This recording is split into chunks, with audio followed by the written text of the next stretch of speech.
আজকে আমরা lift related problem solve করব। তো প্রবলেম সলভ করার জন্য আমরা প্রথমেই বাংলাদেশ এগ্রিকালচার ইউনিভার্সিটির 18-19 সেশনে আসছে আমরা একটা প্রশ্ন সিলেক্ট করেছি। তো প্রশ্নটা ছিল মূলত এরকম, 100 কেজি ভরের একটি লিফট 1.8 মিটার পার সেকেন্ড ত্বরণে, তার মানে এটা হচ্ছে এ এর মান, ত্বরণে নিচে নামছে, লিফটটির মধ্যে দাঁড়ানো 60 কেজি ভরের, তার মানে এটা হচ্ছে এম এর মান, ভরের একজন লোক কত বল অনুভব করবেন, তার মানে আমার চাইছে হচ্ছে এফ। এখন কথা হচ্ছে লিফটটা কোন দিকে নামতেছে।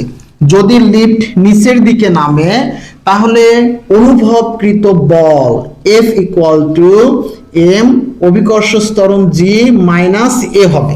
যদি লিফট নিচের দিকে নামে তাহলে জি মাইনাস এ হবে, আর লিফট যদি উপরের দিকে ওঠে তাহলে অনুভবকৃত বল হবে এম জি প্লাস এ।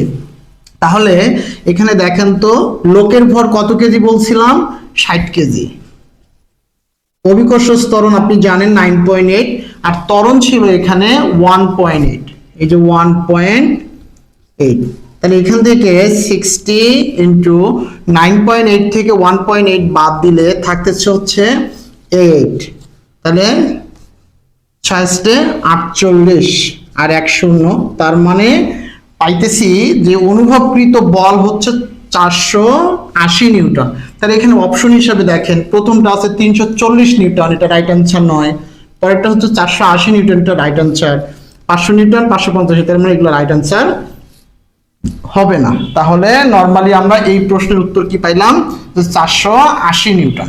ওকে।